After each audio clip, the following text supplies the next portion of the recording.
Hey everybody, welcome to another exciting adventure with me, yours truly, Derek T. Stevens. T stands for Tyrannosaurus Rex, and my manservant, Nelly TT Sugar Pants. T stands for totally talented.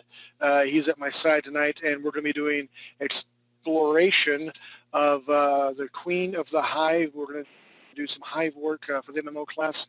I've got my stuff up. I got some exciting news about the comic book. Chelsea has got the first page pretty much done, and from that we're going to snowball and just create a freaking avalanche. I'm excited to be here tonight, and I hope you all are as well. And if you could, Mr. Nelson, go ahead and bring in our core art team, Steve, Sid, if she's available, and everybody else. Few seconds. Ray? Yes, sir. And Donald? Yeah, Donald's here. Yes, sir. And Wolf, if he's available, let's bring them all here. I've been watching Fox News, love it or hate it. They have the 5 at 5, the panel thing, and I think it's the best way to kind of start, snowball some ideas. I do want to lecture. It's not all about me because this is not my baby. This is our baby. And we're going to give birth to it. It's going to be one hell of an MMO game. Do you have any exciting news that you can share at all, Mr. Sugar Pants? I'm not sure if I should answer a question when I'm addressed as such, but I will. Well, should I call you TT for totally talented? All right, Mr. TT. All right, well, we have stuff, and it'll be being worked on. It is being worked on. Yeah. And things. Don't forget the things. Yeah, there are things too. Mostly just livening up the site, getting some just a better idea to everyone out there what exactly we do, and get people involved, get people interested, get the excitement up. That's the plan. Yeah. And I just talked to I'm currently, and Steve and I. Steve is my guest, and I am Bashan of the Psych world here. If you've not watched Psych on USA, please do, because I'm an attention-seeking whore, as has been pointed out by Steve. We just signed a huge contract to do like 241 game cards. Steve is dropping color on it and making everything shine. But I talked to those guys at the studio, and they also agreed to be part of a radio show, which is kind of an elusive hint that we got some serious mojo coming up here pretty soon. And nobody says a word. Last thing. Who guys again? Sorry. I can't remember their company. I deal with so many people, seriously, in a day. Their studio, they're putting a game card game thing together, and I'm going to tell this, and please don't press that button, because those who do not know this, when I spent the 4 days at the Buzz Cave, Nelson, when I was drunk and passed out, put this little bit in the back of my head, and whenever I'm about to say something I shouldn't, he pushes it, and it really hurts. But I'm going to attempt to say that in future radio shows, we're going to have some special guests from the industry that we're going to be able to talk, and they're going to be able to give tips, hints, and maybe be able to hook some of you guys up with them. Everything from, dare I say, the Hunger Games, whoa! Yeah, and many, many gaming studios. So I'm very excited about that. Crazy. It is crazy. It is crazy like a fox, my fat friend. Crazy like Red Fox. Anyway. Hey, let's get started. Is everybody available? Sound off if you're here, because I don't know who's here. Yeah. I'm here mostly. You're mostly Sid available. She is somewhere that isn't here. I'm here. All right. Well, when I come down there, and I will in a month and 2 weeks, I'm going to knock her out. You realize I'm not going to be down here in a month and 2 weeks, right? I know. I'm probably going to sleep in your bed or on the floor, and I'll keep your pillow warm. Never mind. I don't know what I'm going to miss you. The last thing I say that is totally silly, but again, awesome and amazing. I did not know this, but Nelson, okay, you have your keyboard in front of you guys. Nelson, like the O and the P, there's no letters there. They're all blacked out. Nothing is there. And Nelson has the ability to I can't spell right with the letters in front of me, okay? But Nelson can. So I'm tipping my hat to you, and you do have voodoo black magic, Mr. TT, or should I say Mr. Sugar Pants. I find it perfectly acceptable if you just kill him, Nelson. Stop that, Steve. Hey, all right, so tonight we've got lots of stuff in store. What we're going to do is we're going to show what we've all worked on as an art team. And if you have any questions, comments, concerns, please do raise your hand. Nelson will be looking in the panel section. I can't see that because I'm not that clever. And chime in because this is not my game, it is our game. So how do you want to proceed, Mr. Steve? Do you have your alien insectoid thing that you want to show everybody right now? Well, I kind of fell asleep when I got home, so I speed painted it, yeah. You know, again, at this certain stage, and I really want to go through this because this is going to tie into the second part. I'm actually going to give a lecture tonight instead of this BSing and talking about X, Y, and Z. We're really going to hit hard with silhouettes to get good reads on creatures. It's all going to be about creatures tonight. And because we're actually making armor from these sort of creatures. And usually, you know, this is not an art class per se, but I really want to give you guys and gals who may not have the opportunity to see all the VTMs or videos of Drawing 101, 102, Sci-Fi, Anatomy and Physiology class, what a good read is. So you can jot down some ideas. It's a quick and easy way to render things that you can share your ideas. You don't have to have a lot of art talent to it. You just have to have imagination. So with that, Mr. Nelson, Mr. TT Sugar Pants, if you could take Steve's screen, let's see speed paint. And again, we don't have to have a lot of detail at this point. And we will put that in later on.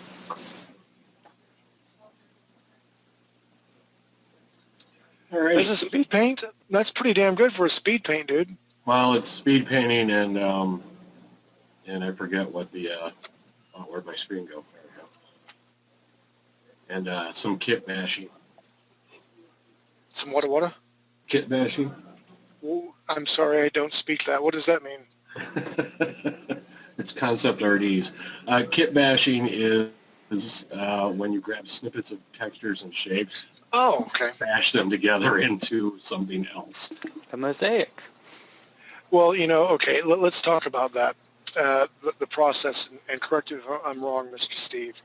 But like the green area, you said you grabbed the texture. There's been many times where like I'm drawing dinosaurs and creatures. I'll actually go and I'll Google like sea turtles because I really love the textures of their scales and stuff. And if I have to drop color on it, I'll do like a neutral sort of green and throw that texture on top of it and ghost it out because it gives it a really great feel for it. And people say it's cheating. I say no. I believe in the end product. I could spend 5 to 10 hours or whatever it would take to put all those little bumps and doodads in there, or I can grab the texture and use a burn tool. As a freelance artist, it is all about speed. Right now, at any moment, I'm working for anywhere from 3 to 5 studios, and it is about speed, because if I don't have speed, I don't make money, I can't eat. I can't afford the sexy, cool bunny slippers and the rainbow dash panties that I have on right now. So anyway, back to you, Mr. Steve. Explain your process, sir. All right. Well, when I went to redo the creature, I found that somehow I'd magically deleted that from last week. So I kind of had to go from memory, and I hopped out on the web, grabbed some various things. If you look at this, this is from some sort of turtle-y type creature that somebody had done. This was a spider type creature that somebody had done. This was a crab down through here. And I just grabbed pieces, started smashing them together, and then mixing in colors, changing up shapes a little bit. Tried to go back to some of the things we talked about. At the very last minute, as I was loading class, I remembered Ray saying something about it actually having stones in it, so I stuck one in the middle of the chest there real quick. And we had talked about it being a dark environment, so kind of like the deep sea anglerfish. Having things that it could wave around to attract things to it, and the barbed whip tail that it can throw out and hurt you very badly with. And I had originally thought about following the Alethian two toes and a thumb thing, but it just didn't feel very bug-like. So I went back to that and instead did it with the claws on the hands. Okay. I like the process. I can see it glowing and scurrying about. I really love what you did to the eyes, the textures of that. And again, you said it was speed painting. I think it's a very good rendering. Rendering is a fancy pants word for a drawing. It's a good read. You can see it quickly. And is that a sack or is it a glow butt at the back of it? Whatever you like. Venom, Glowbutt, both. That was, I think, a idea Wolf had thrown out. Correct, Wolf? Yeah. Yeah. And so really it was an amalgamation of me going, what the hell did everybody say last week? Since my picture is gone. Your last one, I remember, had claws on the head. Like mini claws. Yeah, I've got some smaller claws down in the front here, and then one with the bigger pincher arms, like had been mentioned. And I just kind of got some nasty, spiky horn things coming out around the mouth area, and then huge, sharp, pointy teeth. That's a Monty Python reference. For those who did not catch it, I did. I am chuckling on the outside and the inside, like climbing the gym rope in class. Are you still going to push the other one that you lost? Because you can capture a screen from the video. Yeah, I could go back to the video and grab it. I would like to see both of them and kind of compare. I hate you. Did you say you hate me? Yeah, I can try and do that this week, maybe. Okay, for those who are maybe new in class, let's bring Mr. Ray in. I know he's already here. Give a quick synopsis of what we're looking at and why it's important to have these attributes. Mr. Ray, you are up, sir. Thank you. Well, for the comic, we are introducing a young woman who is faced with 4 challenges in order to have her come of age, and every one of them is deadly. Now, most of the people that go through this in her town have magic.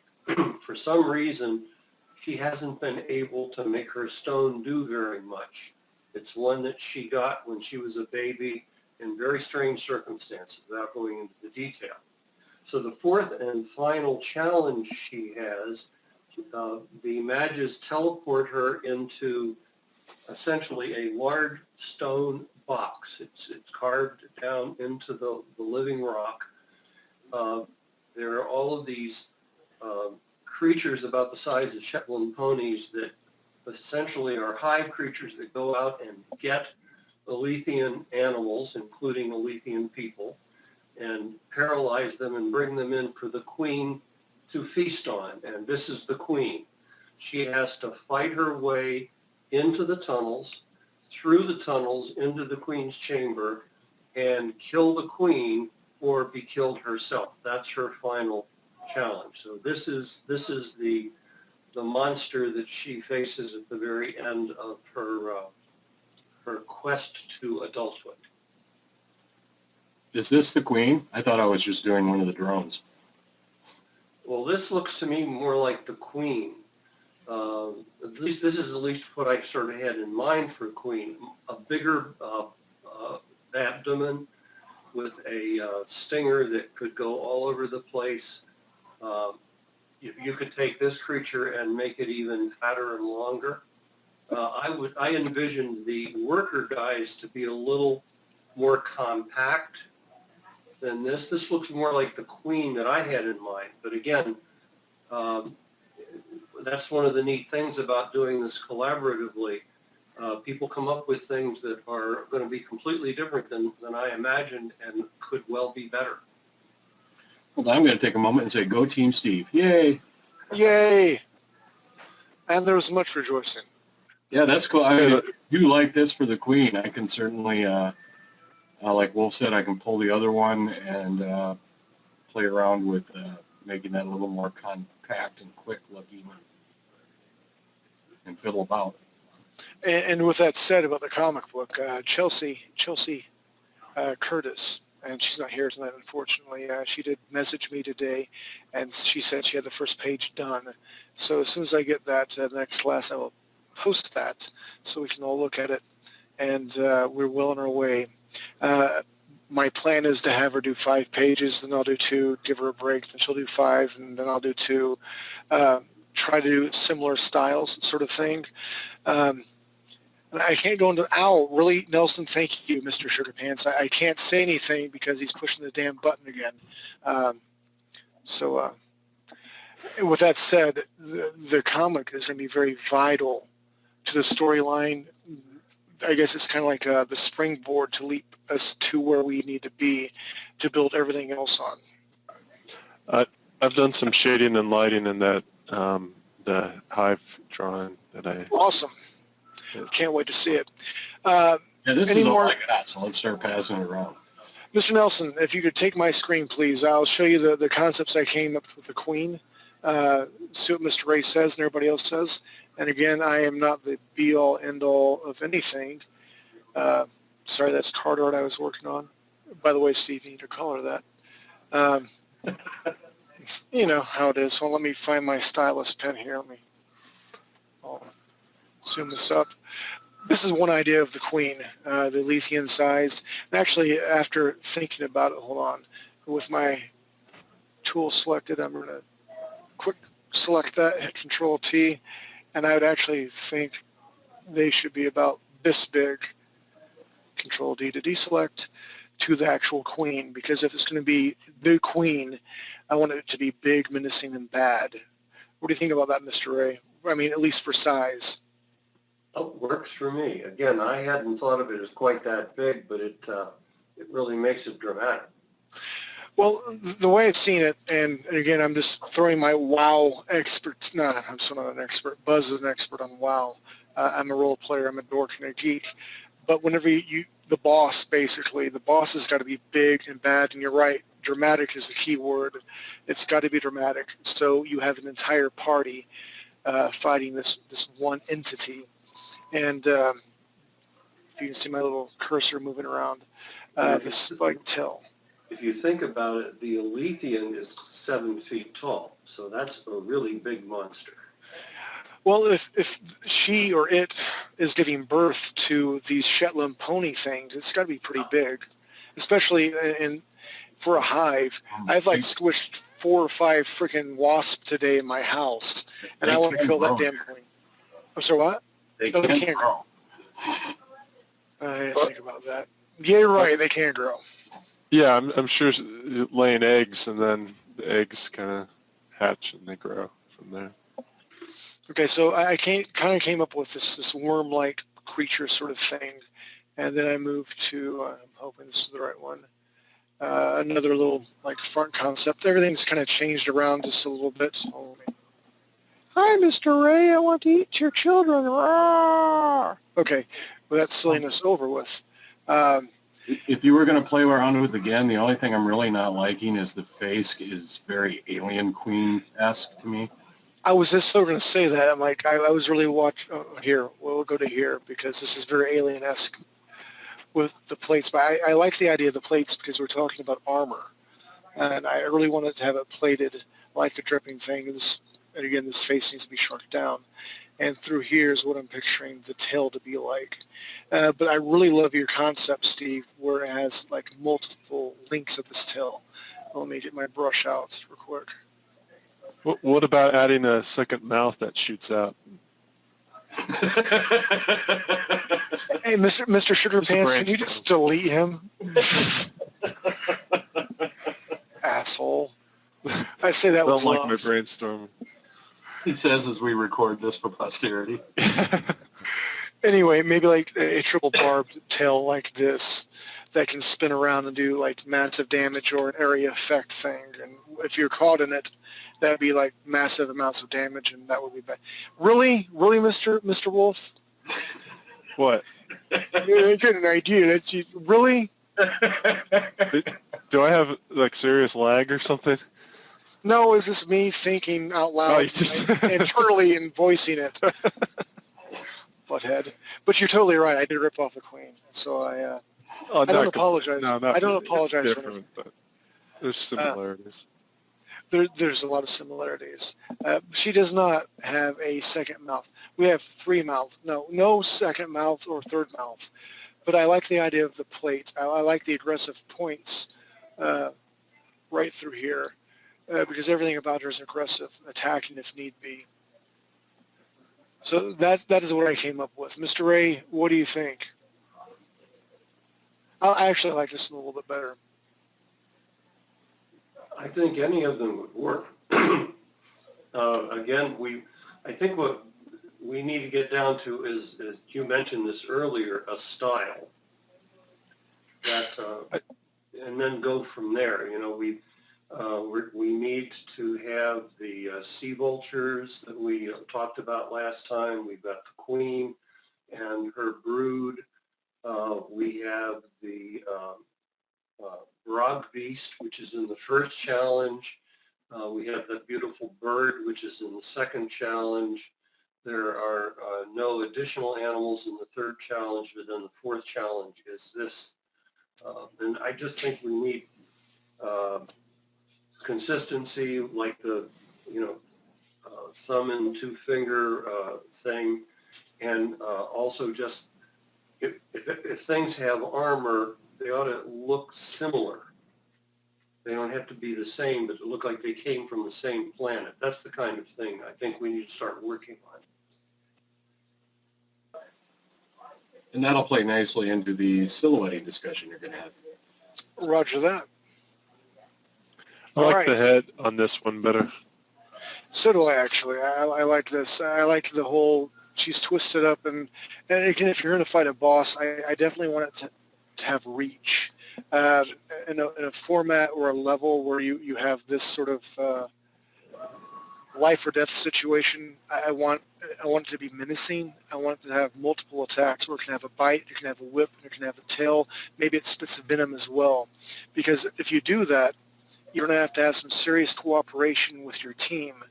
And part of that is the fun in MMO, where you're all online and like, oh, you can't step here because when it lights up, that's where the attack's going to go. You shift right, shift left, healer, do this. And then that's what kind of makes it fun.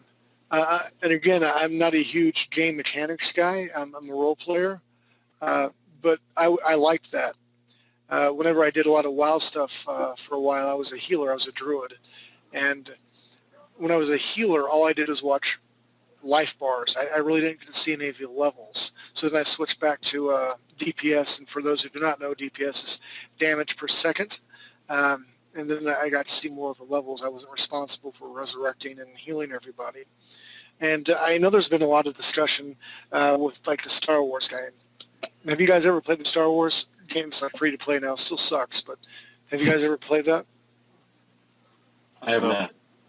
I was so hoping that it would be like huge. And I like threw my hat in the arena. I'm like, this is going to be great because it is. The story's cool.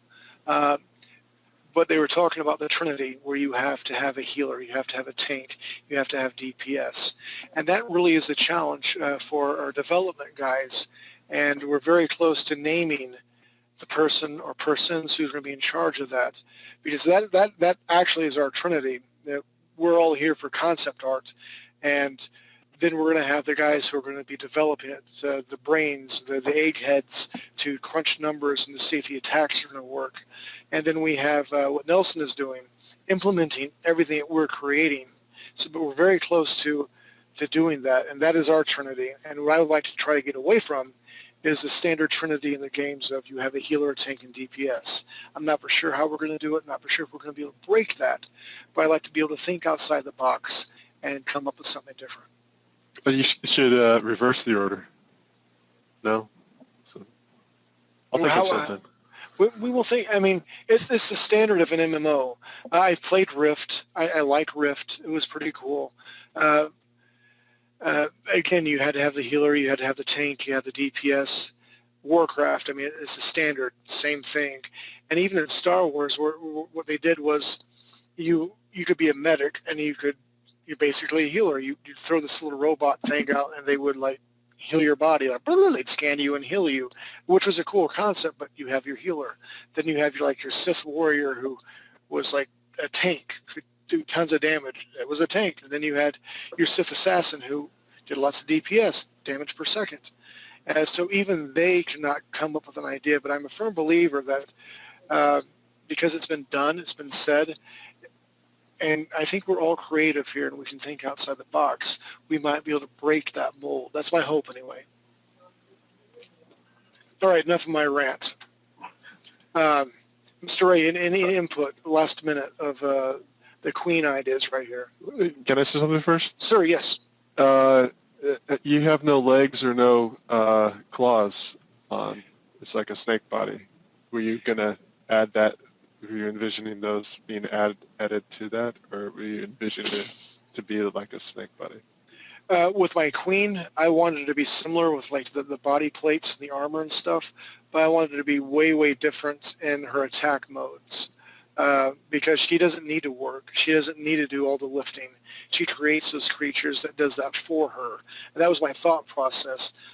Because if I gave her the pinchers and everything like that, it would indicate where she would need to do work or heavy lifting. So I made her similar but different, if that makes sense.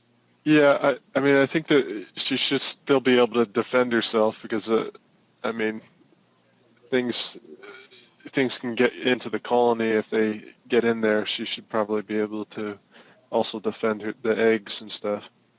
Well, again, that's why I kind of gave her a coiled up body where she has the massive reach. I'm not for sure if we're going to do any sort of spitting venom attack, and she's got the massive tail, and she's all armor plated, and she's freaking huge. Again, that was my thought process. Is it right, wrong, or otherwise? I'm not for sure. Yeah. But let's nail this down. Mr. Ray, what... Everybody, like mine. Shut up. Mr. Ray. Well, okay, I imagined the Queen as being mostly abdomen with the stinger, but I did imagine her having pinchers, but they were sort of the minor part. In other words, she looked like the rest of them, except when you got down to the abdomen, it just got enormous. And that goes into the sort of snake-like look that you have here. And in the story, the way our heroine overcomes the Queen is that the heroine has discovered by that point that her stone is special because it can control other stones, other soul stones, and it actually takes over the Queen's stone and forces the Queen to sting herself. That's how she wins. That's how she can do it all by herself with just her beast next to her that she sort of picked up in the first challenge. So yeah, I definitely want a long swingy tail with a stinger on the end of it. And if she's laying all these eggs, her abdomen should be really big. But I did imagine her having some claws in the front. Like mine. That's not required. Like Steve's. Like Steve's. Yeah, just pointing it out. They're not like Steve's. Asshole. I love you too. I'm really tired and I'm not responsible for what I say today. I think it would just look cooler to have something like the pinchers on. Let's try that real quick. I got my brush. It's a 20 by 20 screenshot here. I threw this down coming back through here. So we have, again, this is what we're going to be talking about later on, is a good read. Where we're coming through here.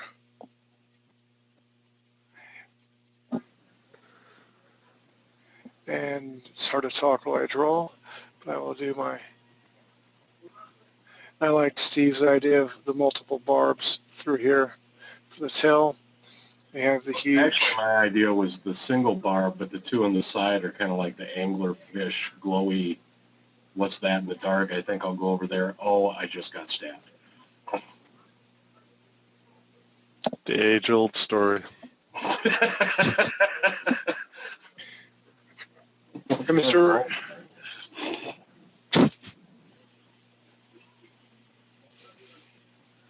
That sucks.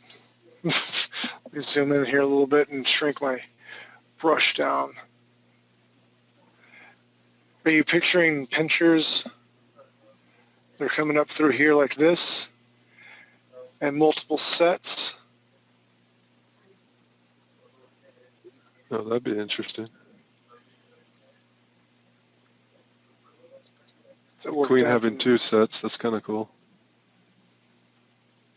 Almost like you would think where she could walk on them if she needed to, but Sort of centipede.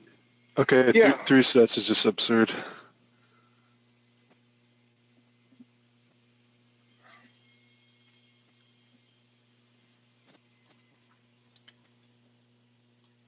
all right, so let's take this, Control T, shrink it down. I actually think the 2 sets were better than the 3. But what we're going to do later on tonight, after our break, this is what we're going to do. We're going to talk about doing creature art with silhouettes and stuff. Because you've seen what I just did. It's just a scribble. And you don't have to have a lot of art talent. The big thing, okay, this is turning into an art lesson, but hold on, let's do this up here.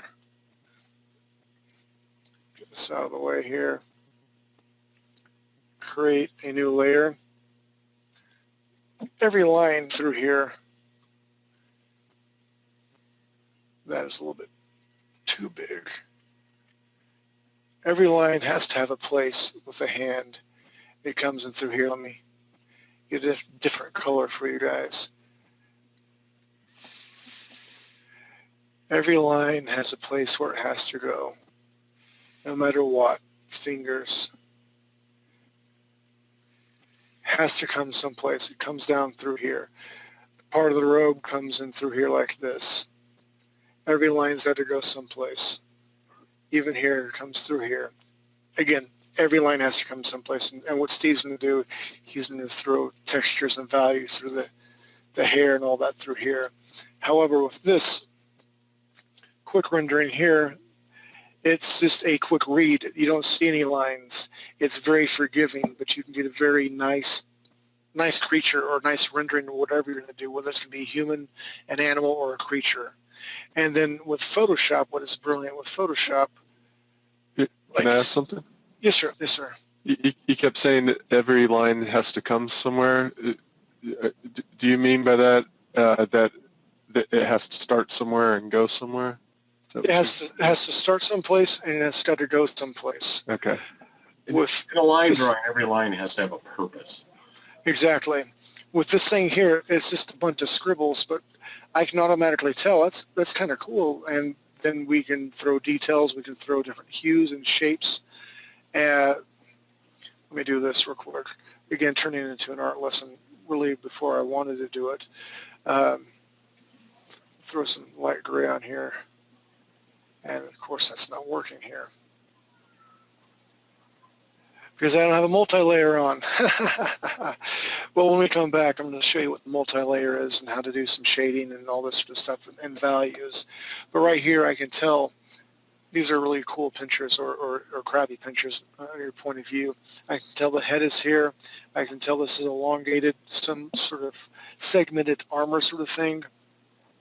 And that's what I want to do. With everybody here, we have all sorts of different art styles. And this is the easiest by far, unless your name is Sid Curtis, who hates doing this sort of style, I guess, to render out ideas that are quick and easy. Because that took all of like 2 minutes. We could throw a page together in an hour that rocks.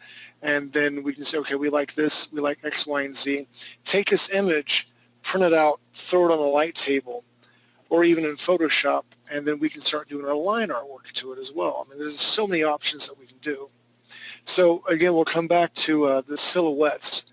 And again, going back to the silhouettes, why they're so important. If you're doing a PvP thing, and PvP is player versus player, and you see a certain armor style, you may only see it for a second because they're attacking you, and your attention is divided elsewhere.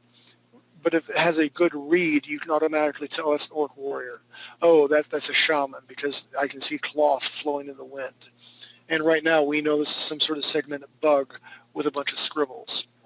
Again, we'll come back to that after the first break. Real quick, let's pause for any questions or comments, and then let's jump into Mr. Wolf's screen. Mr. Nelson, anybody have any hands up? Go ahead and raise your hands right now if you have any questions. Nope. Come on, ladies and gentlemen. It is important to get feedback. No questions. All right. Let's jump into Mr. Wolf's screen real quick, and let's see what he's got with, and what we're going to see is, well, I'll let Mr. Wolf take it from here. Mr. Wolf? Hey, this is the old one, and then I'm really new to dealing with multiple light sources, and as well as, I'm pretty comfortable with shading, but adding colored light, that's a new thing. So this is what I've gotten so far. Not bad at all. Yeah, that pops a lot more. Yeah, very nice.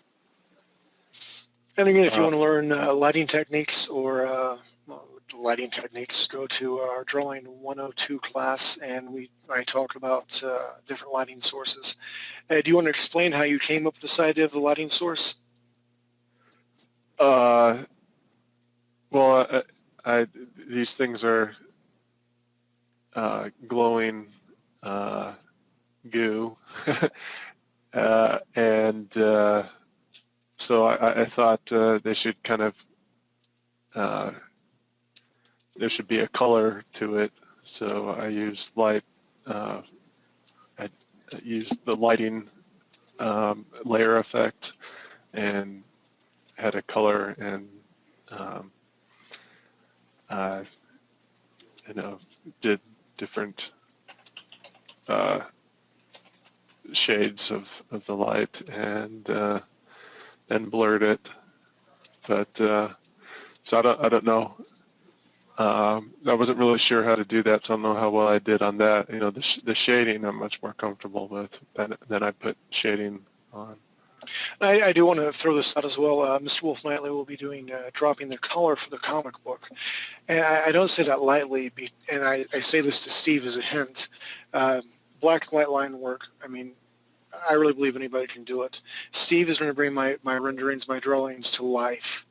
And with Wolf, this comic book is super important. And you've proved yourself with the image planes. You can really do a great job. So, and again, you've come leaps and bounds from where you were at before. The way I'm looking at this is almost a two-pronged lighting, at least two lighting sources. And the yellows, if those are actually glowing, I really would, I like to see some more light around that as well. Yeah, I intended to. I just haven't really gotten to that. You can kind of see that more in here because this is kind of where the more pure source is, more almost liquid source. So you mean kind of like that, right? Yes. And all right, so I mean, this is a light. These lights aren't really. I wasn't really viewing them as being that substantial. This is substantial. This is substantial. This is. I was thinking more substantial, but it kind of cones out, so it's only.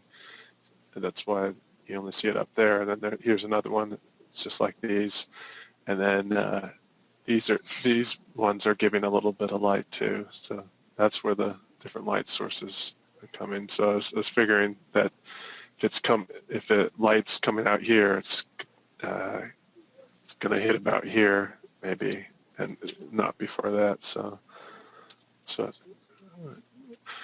kind of thing that I'm trying to do. And again, I know it's a really good job. That's a lot of light sources to try and imagine where shadows are falling. And right.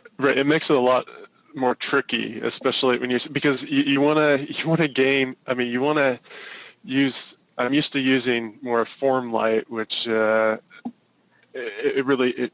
helps to show the dimensions of things. But when you're getting light from both angles, and it's like, okay, well, basically that kind of flattens that out a little bit where it is. So it's a little more confusing, but I think it's turned out better than What I really like about it is with your light source, it looks like a tunnel. It looks segmented. It looks, you've given it depth. And I really like that, because if it's going to be the Queen's layer, the way, and correct me if I'm wrong, Mr. Ray or Steve or Wolf, but the Queen's layer should be the last resort. It should be big, awesome, and it's the last defense. Right. That's where she lives, and this is, if you kill her, it's going to suck for everybody. So we need to have a defensive position. There's only one way in, one way out, and that's why I wanted to make the Queen aggressive with those talons, those points. Well, I'm gonna come up with a little map of this place. So hopefully I should have that for next week. Hopefully, and I was thinking this is the main entrance. There's some other entrances here, but they're like smaller. But this would be the main easiest one. This would be the shortest distance, and thinking of ways of fortifying that to make that a dangerous route, but that's the shortest route in here. And I was thinking that the Queen should be bigger than the biggest hole, because that means any one thing that comes in, at least she's going to be bigger and hopefully stronger than that thing. Okay, cool. And that, by the way, is true for Earth Hive creatures. The Queen starts out the size of a normal member, but she quickly becomes so big she can't get out. Right. Yeah, I'm happy with how this is looking too. You see I shadowed these little things, so they're kind of... That looks great. I want to do that with the other stuff too, but this is all I got time. Okay, here's what I'm going to do, and I'm going to be an ass, and I don't mean to be an ass. Good. Here I go. Are you ready? Perspective. And I have not taught a class in perspective. Some of the perspective are off a bit. Okay. That's my biggest gripe, and it's not your fault. For the finished piece, we're going to have to work on vanishing points. And the way I do vanishing points is really weird, because I actually picked up a book the other day, How to Draw the Marvel Way. I love that book, and I almost so freaking close to the job with Rob Liefeld. 1 year, I did a 3-point perspective of Nightcrawler and Venom fighting over the top of a building. And he's like, man, this is really ballsy. This is awesome. I even got to urinate next to Mr. Liefeld, which is weird in its own sense. But he's like, it's too cartoony. I was very heavily influenced by manga at that time. And I was kind of ahead of the curve, I guess you could say. But I got pencils and paper and rulers out and vanishing points. And then I picked up this latest Marvel book to kind of go over perspectives again, because I wanted to be able to teach it and learn my craft even better. Stan Lee's like, you need to go to Google and learn Google SketchUp, and then you create a building that's move it around a little bit and put it on the light table. And I understand that. I understand that you work smart as freelance artists. I understand that. That would be great. But at the same time, as Steve likes to make fun of me, he's like, dude, you're so old school. You need to be more digital. And it just really hurt my feelings. Like, what the hell, Stan? This old dude is like getting good into Google SketchUp, and I'm still like breaking out the rulers and stuff. All right, I'm on a tyrant. So, I was working off perspective, 1 point perspective. yeah, the ellipse of, and again, I'm pointing at my screen, you can't see it, but the pool, the yellow pool, looks like there you go. Ellipse, they're difficult to do, even in 1 point perspective. And I can kind of tell where you're talking about the 1 point perspective. Explain to the guys and gals here, what is 1 point perspective, how you did that real quick. Where would your vanishing point be? Well, it's somewhere around here-ish. I don't know exactly, but it's somewhere around here. And so that's the horizon line, which is where your eyes would be if you were or the camera would be whatever. But if you're in here looking at and you're seeing this image the way it is, that's where your eyes would be. And then from there, you get from a 1-point perspective, you put like a dot on that horizon, and then you take lines that go out like this, and this way, and they could do that all the way, from here up and there, so you can trace a line like this way, and let's see, there'll be a line that would go like this and a line that would go right next to it, but the farther away you go, the more they are spaced out. So maybe this line's here and this line's here, but they all start off at one point, and so that helps you keep thinking, like if you were going to make a line, or like this is basically this following a line coming out from there, and the same with the other side. But so this is the same distance, the same basic distance here is the same basic distance here, give or take. Let me I guess recalibrate, or not recalibrate, give some articulation with my wordsmithing here. If you guys look at train tracks, are the most brilliant and easiest thing to think of. When you are on a train tracks and you look straight ahead, they seem to vanish. They seem to go straight to a point, and that is what is beautiful about the 1-point perspective. As Mr. Wolf said, his vanishing point is the X at the very far back, and everything should equal back to that 1X point. That is your start, that is your base, that is your building block. And what makes it very difficult here, and again, I'm going old school, because with this, I'd have so many ellipses that are being drawn through this to get the circles right, and to bring it back to that vanishing point. And I'm not really for sure how to do that spot on in Photoshop, and that's something I have to learn so I can convey to you guys and gals in drawing classes. I wish I could have a camera here. Like, here's my art desk that Steve beautifully made for me, and I love, and I do use, by the way, thank you very much, because it's my ruler, my T-square. A T-square is very important for us old school guys, because I have the T-square and I have like different angles that I use and other rulers that I use, and I need to learn to make that digital. A lot of my art that you see that I do digital, I really don't do a lot with vanishing points. So with that, when we come back, let's go ahead and do the silhouettes, and let me try my best to do a 1-point perspective for you guys with Photoshop. And if I fail miserably, Steve, you can't make fun of me. I know Wolf won't, I know Mr. Ray won't, but Steve probably will. I don't know why you'd say that. Because you're an ass, and I love you for it. Is this the worst perspective spot? Because it bothers me a little bit too, but I thought, it kind of, it's organically made, sort of, so it shouldn't be completely even, so I thought maybe... You make a very compelling argument, and I understand that, and I like that. Again, the devil's advocate argument for that is, if that were real, that would be true, but sometimes real doesn't sell.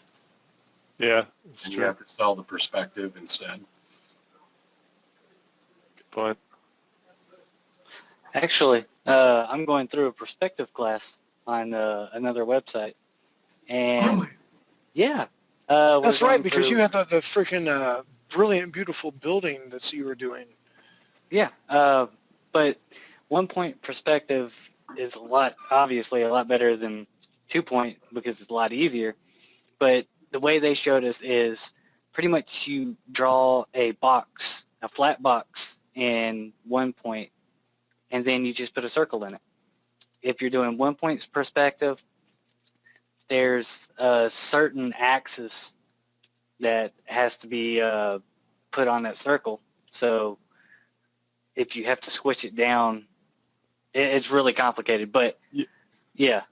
Yeah, that's basically what I was trying to do, especially like up here and things like that. But I was struggling with this. Also is rounded, so doing that with this rounded, it's a lot more difficult for me to figure out than if it was just straight up. And rounded curves are very difficult in perspective. The sewer tunnels, things like that, are very difficult to do right. Yeah. But the best way to make circles I found is the selection tool, or Okay, here's what we're going to do then. When we come back, let's start out. Are you comfortable? Would you like to throw down and share your process with at least at one point? And when you're done, we'll do the silhouette training. Would you like to be able to be the teacher for the night and be my boss for a moment? I could try. There's nothing wrong with trying. And this is what's great about what we're doing here. It's all collaborative. And I want to throw this. I'm not the best artist in the world. I try. I'm good at some very cool key things, but it's a journey. And I want to share that with everybody that's listening, because I don't want somebody who's just starting out saying, well, I can't do this because I'm not good enough. Well, as your instructor, there's things that I struggle with as well. I freaking hate drawing cars, mechanics. I'm an organic artist.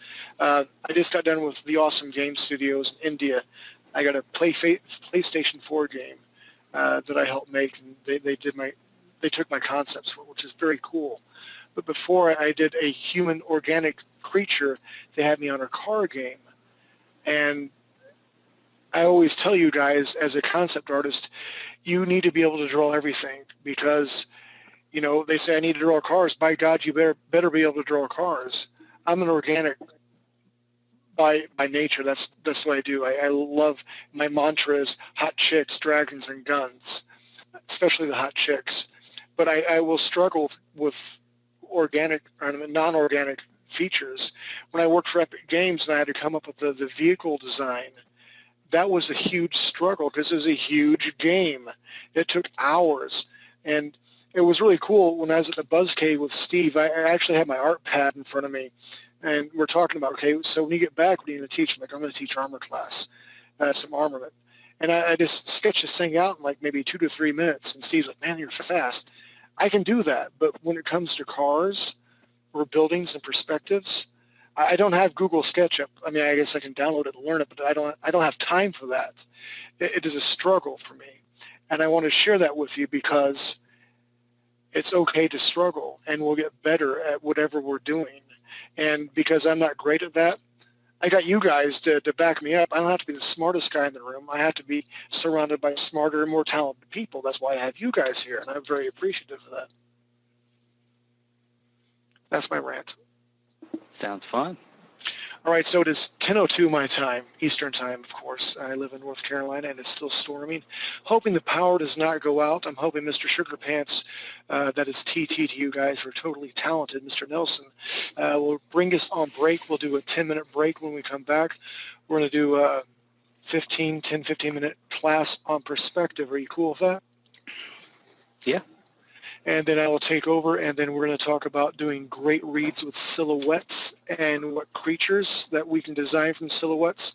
And I would like to, like my art class, I want to take screens from that. I'm going to do like a 5-10-minute lecture, and I want you to follow along, and then I want to see what you've created. And then I'll start sketching some more stuff for 10 minutes or so. Then let's take your screens. But you're not following along. You're doing your own thing and see what everybody comes up with. Again, this is a collaborative sort of, I guess, meeting of minds. There's no right or wrong. I really want to stress that to you guys.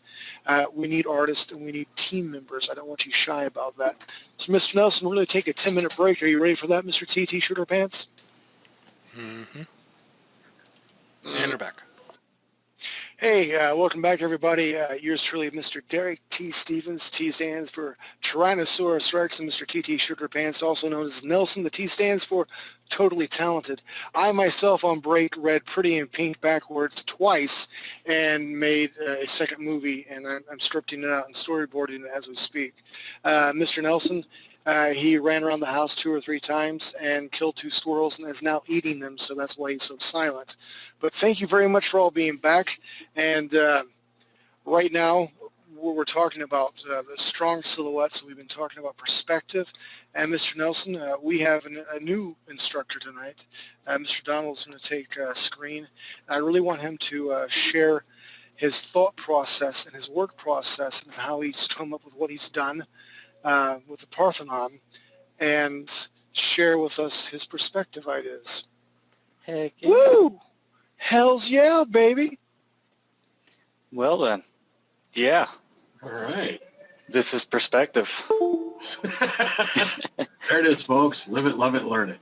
Does it put it into perspective for you? Ah, ha, ha.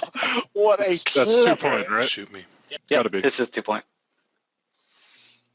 This is what I've been working on all day.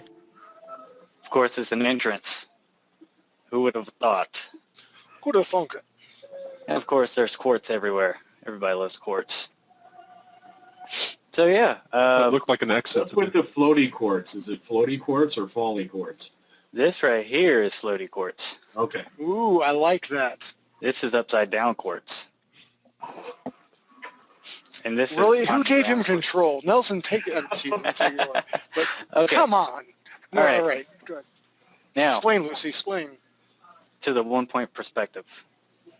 This is going to be fun. So, as Wolf was saying earlier, you've got your horizon line here. This will be your HL. This is going to be, this doesn't have to be set here per se. It could be up here. It could be way down here. It could be even off the screen. So it could be anywhere you want. The next thing you need is your vanishing point. We'll say here. Also, it doesn't have to be here specifically. It can be off screen. It could be left, right, up, down. But this is where everything is going to look like it converges at.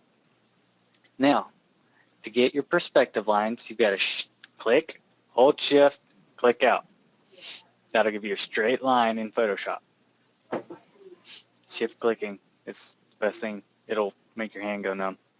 So, we're going to start off with a few simple shapes. Using a few simple shapes, you can draw pretty much anything in perspective. Hoorah! Simple shapes make the world go round. And Yes. round is a simple shape. So, let's say we want a box on the ground. Wait. Real quick. I see train tracks. Go ahead. Yep. These are the infamous train tracks everybody knows about. It shows depth going this way. So it could be like a little road, whatever. That's all perspective pretty much is. It's just showing depth. So, let's say you wanted a box. In 1 point perspective, anytime you draw a line parallel or vertical, it will be exactly parallel or vertical. Vertical. Anything that is going into depth is where you want to shift click to your vanishing point. So, like here to here will be the side of your box, whatever you want to go toward the vanishing point. Just make sure you don't have like a horizontal line going toward the vanishing point. It'll look weird. Then you come up with another, what was that, vertical? Vertical, yes, sir. Yep. And come over for the horizontal. Now you've got 4 corners of a box, but you have half of the depth, which is the bottom. So you take your other 2 corners toward perspective. Like, so, hold on 1 second. Let me turn off my shape dynamics and transfer. If you turn off your shape dynamics, you won't have that line disappearing in Photoshop as well. It'll make a nice solid line. So there you go. You've got a box, well, almost a box going in perspective. You got the front of it. Now you need the back. So horizontal, vertical, horizontal, vertical. Your lines meet up nice and neat right here, showing that your perspective was correct. Meets up here, here, and here. Now you have a box in 1 point perspective. Easy, right? Easy peasy cover girl. Yeah. Sorry, here's my man card. So, you know, boxes, they're nice and all, but they get a little boring every now and again, right? Maybe. Possibly. A bit. Possibly, maybe. I would never Alright. get bored of a I box. like boxes. Oh God. Yeah. All right, so I'm going to make another horizon line with another vanishing point. But this time, I'm going to make a plane. Yeah, a plane. Those things are awesome. Not like an airplane either. Listen, let me do the clever talk. All right. You can So- start any time, Derek. Wow, thank you. Wow, wow, wow. All right, Shut your so blank mouth. That's all I can say. Continue, please. you've got two perspective lines and two horizontal lines making a plane.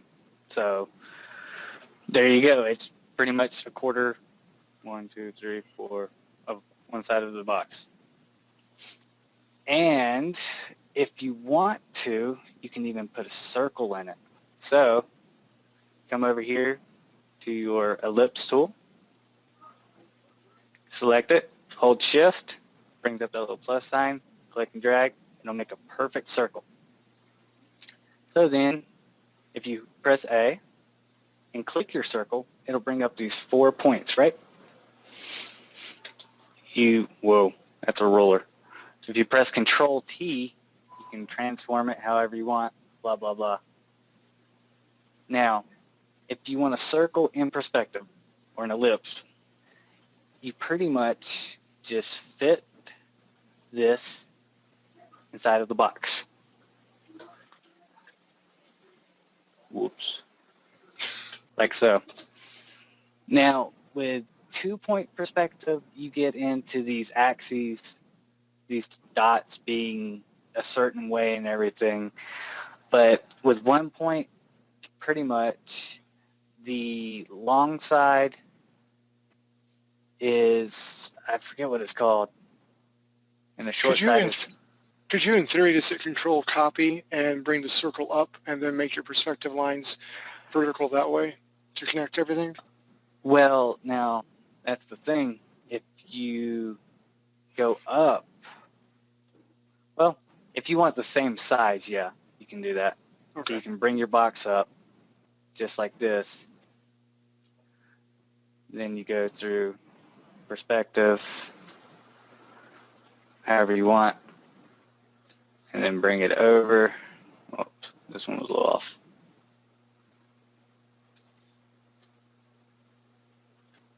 Whoa. There you go. And then there you go. You get your plane up above and down below. But if you notice, you can't use the same circle up here. Right. Way different. So you just make another one. Put it up here. And again, go through all the steps because I'm a firm believer. And when you repeat things, it's just like a little kid. And I'm not saying everyone's a little kid, but whenever you teach, just repeat, and then just Yeah. drill into their heads. So you made your circle and you hit Control A, correct, to get the tools that you need. You just come over here, grab your ellipse tool. You hold shift. You hold shift to click and drag, which will make you a perfect circle. Then you click Control T to transform it. Control T is in Tango or Control P is in Papa? Tango. Roger that. So then you just transform it into your box up above, and you have 2 ellipses. Nice. Awesome. I love ellipses. They're so elliptical like. I like to say ellipse. Now, even better is now that you can make a cylinder. Now you're getting somewhere. Hoorah. You have cylinder, you have circle, or ellipse on the ground, you have a plane, and you have a box. So this is the really, really cool and easy part. If you want to make a cone, this is real cool. And if you could, not being your backseat driver by any means, just if you can choose a different color, because you're talking about your cone now, so it'd be more visually stimulating for people. I'm very visual way I learn, and I definitely want to throw that out to people. Right now, it may or may not be hard for you to have this read because there's a lot of lines going on. So again, if you can do some different colors, that'd be fantastic. Thank you, sir. Yep, that's the one thing about perspective drawing that I hate is there's so many lines. Okay, now if you want to make a perfect in the center cone. I hated this. Well, we had to do this with rulers back in my day. We didn't have this stuff. Yeah, you want to intersect your box like this, which will give you dead center, which is not there, right here. You can pull this all the way up off the screen, whatever you want. So that'll be the center of your box as well as your ellipse. Then you just take the edge, go up to a point, however high you want your cone to be. Whoops. And go back down. I love your whoops. Whoops. Now let's take away a couple of these lines. Now you have a cone. And if you notice, let me bring back my horizon line. If you notice, the closer to the horizon line you are, the more squished your ellipse is going to be. Just if you're freehanding it and you don't feel like doing all this, just keep that in mind and it'll turn your drawings like freaking perfection. You'll think you're a master. Try to go get a job and then they'll shut you down quick. For the All right. mouths of babes. For the mouths of Yes. babes, I tell you. You are a babe. And I have sugar pants doing all this other stuff. But go ahead, Sugar babe. pants. TT sugar right. pants too, sir. So you got ellipse, cone, weird cylinder thing, and a box. Now you can pretty much create anything. Hey, And Don. yeah. Are you still going? You I was- can go ahead and ask. Well, do you know how, like, say if you're making train tracks for each plank, how you know how as they go farther away they look closer together? Have you been taught that yet? 'Cause I Yeah, could tell. pretty much what you want to do is if you want to keep the same distance from here Right. to here, what you want to do is intersect your box, then take your box, whoops, again, take your Whoops. box into perspective. Now you've got this line and your X. So you take a corner, intersect it here, and keep going through. You have another box here to here. Then you do the same exact thing. Make an X in this box. You still have your perspective line going. You can pick this corner or this corner, whichever one you want. You intersect, keep going. So you just keep doing that, and here, here, here, it'll keep getting smaller and smaller. But you will have an equidistant line. And you can do that also for things that are vertical. Yes. So you can, it's the same process, but you just do it on the side. Yeah, you have the same box pretty much. Same thing with the ellipse. You just put the ellipse in here, just up and down. Then you take this into perspective. This gets really hard to do sometimes when you're trying to judge the center. No, almost got it. Here, I'll just do this. Ha! Then you go down and keep going, which that one looks off. So Okay, so basically what we're doing, again, the power of Photoshop, unlike doing it traditionally, because that's basically what we're doing traditional. Because when you do it traditional, all you have is a single piece of paper and your ruler's out, and it does get convoluted with all sorts of lines and vanishing points. I want to throw out the power of layers. And it is time consuming to label all the layers, but it would behoove you, whoever's working in this with perspective, to label your layers, and you can turn off certain layers and see the shapes that you made. With perspective, it's very logical, which I'm so not logical. I'm more from the cuff type of person, henceforth organic. But it is logical, it's scientific, and anybody can do this. Again, it's simple shapes. But use your layers so you can turn things on and off to make things easier for you to read. Otherwise, you're gonna, I want to say it's a hot mess, but we have a cylinder, we have train tracks, we have all sorts of different shapes. Whenever I was in tech drawing, that's what it was called. Our final, they gave us certain measurements. You had to do X, Y, and Z, and I actually wound up drawing it backwards, completely freaking backwards. And my instructor, Mr. Bramlett, never forget his name, he's like, oh, ho, ho, ho, ho, ho. Or listen, if you flunked out of this class, you're done for another 2 years because you had to cycle through. So this was very important that I passed. He's like, ho, ho, ho, ho. You know, Derek, you drew it completely backwards. And I'm like, crap. My head's hanging down low because, you know, I'm paying for myself to go to this school. It was hard to grasp this quasi-logical, weird shape that we were drawing. He passed me. He's like, you did it perfect backwards. And I guess what I'm trying to get at is if you told me to draw a building where Spider-Man is swinging from, I know what that looks like. I can do that. And I don't want anybody out there to get confused or upset with all these lines. Or what the hell is he making? Right now, Donald, what he's doing is just showing different tools and aspects of the power of perspective. If you could, Mr. Donald, erase all that and just make a box, a building real quick. In 1 point perspective, and then we'll get to Chelsea. Because this is not an art class, but I think this will really help people who are watching it so they can help do concept art. Is that cool with you? Yeah. Because I just don't want people to go, wow, there's a lot of lines there. What the hell does that all mean?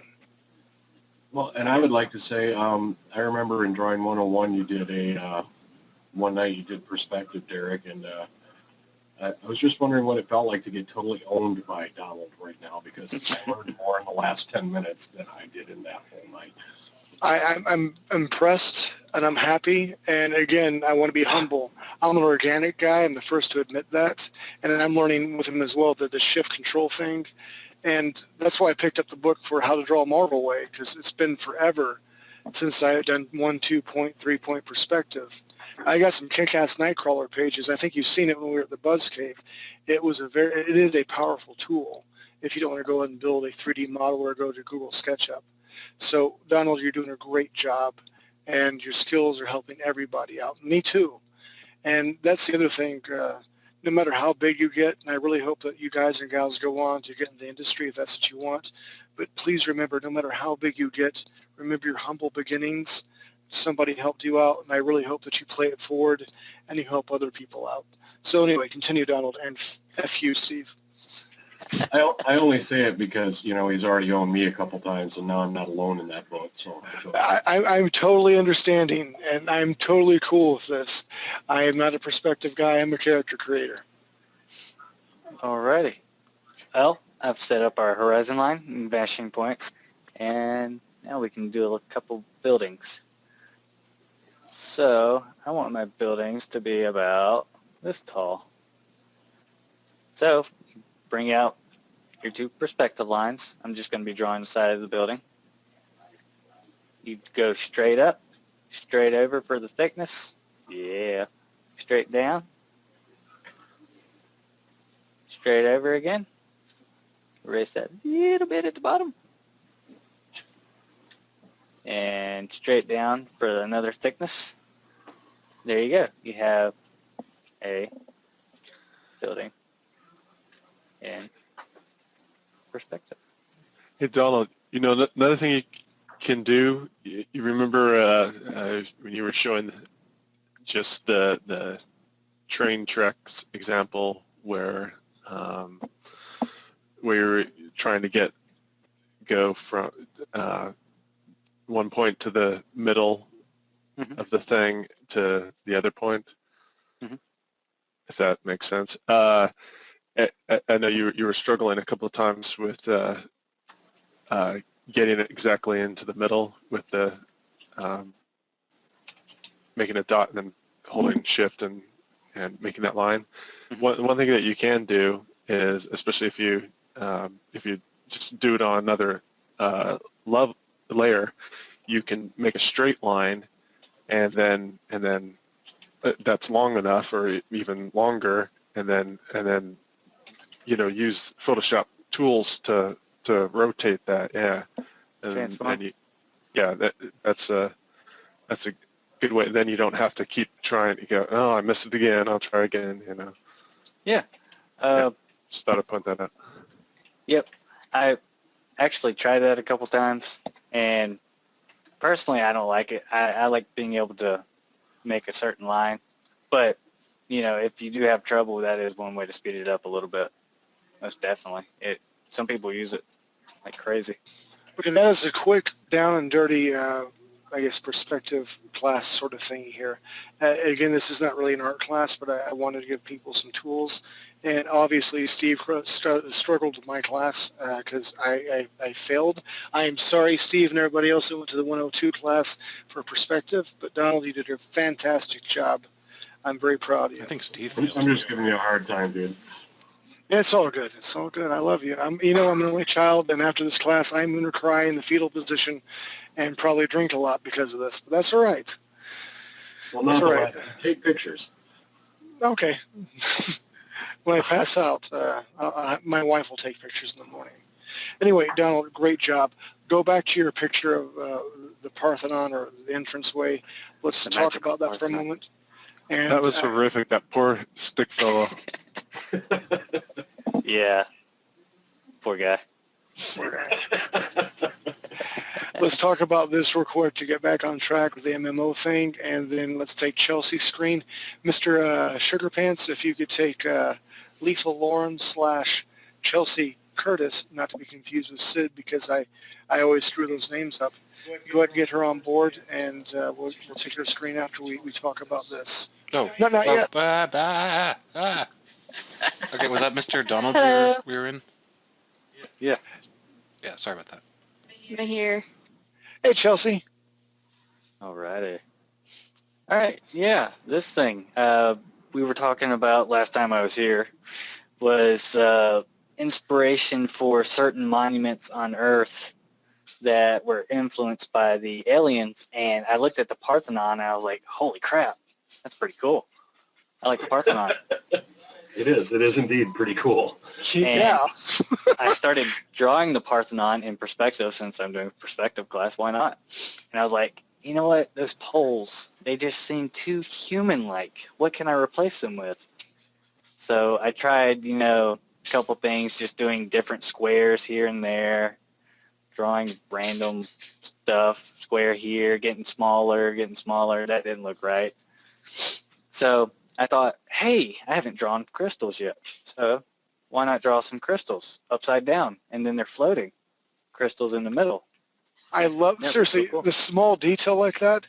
I can see my character running through that and seeing that it's magical. Great touch. Yeah. It's actually being held up by kind of an anti-gravity force or some Yeah, kind I of was thinking force. maybe this is one color up here. Maybe the one on the bottom's an opposing color. And since they're an opposing force, they actually hold up the structure. Like magnets. Almost magnets, yeah. Yeah. North and South, Polaris. Yeah. So I threw that together, and it was like, that looks awesome. I can see myself running in here. Little guy walking through, all cape stuff. This is the same guy that died, by the way. He's back. He respawned. Respawn. Yep. And he's got a huge sword thing, gun. Sword So, and a gun. Yes. A sword thing gun. I like it. We call them weapons. Just letting you know that. Oh, is that what they're called? Yes. First time I met Lace, so at the Buzz Cave, Nelson and I got our AR-15s out, and we're like doing X, Y, and Z. And I had never seen her before. She walks in, she's like, so what's with all the guns? And the first thing I said to this pretty girl was, I'm sorry, they're not called guns, they're called weapons. My dad actually just got a Mini 14. That gun is awesome. Ooh, those are fun. That weapon would be even more awesome. Yeah. Hoorah. I'm sorry, go ahead. Cinematics, go ahead. Yeah, I was thinking I didn't have this whole area over here and this background over here drawn yet. So I was sitting there thinking, what can I stick this into that would make it awesome?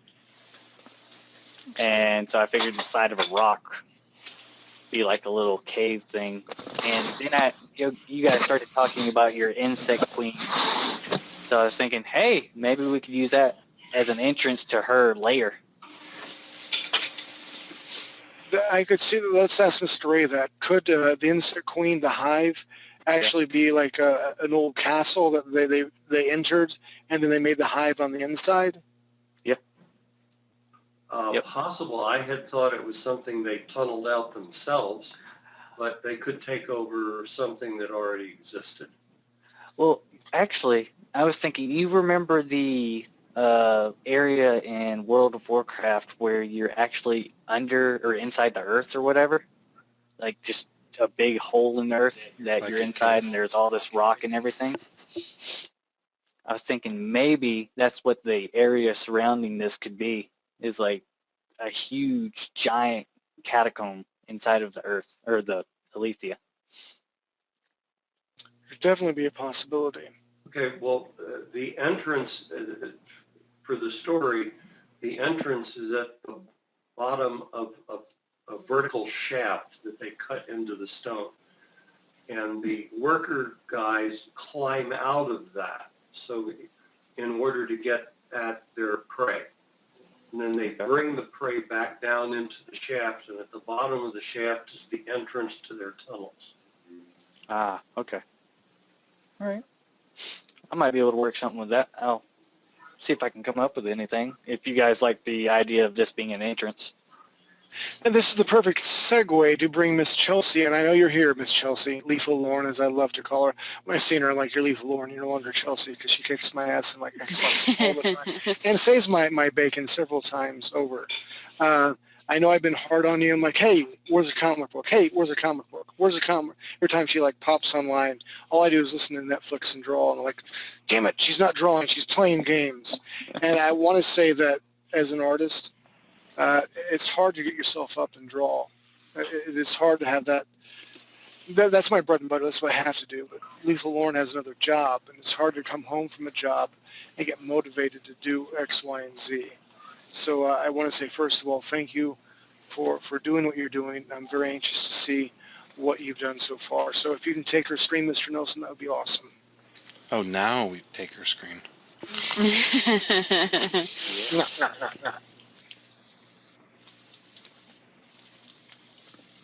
Okay. Are we good? We're here. You can see me.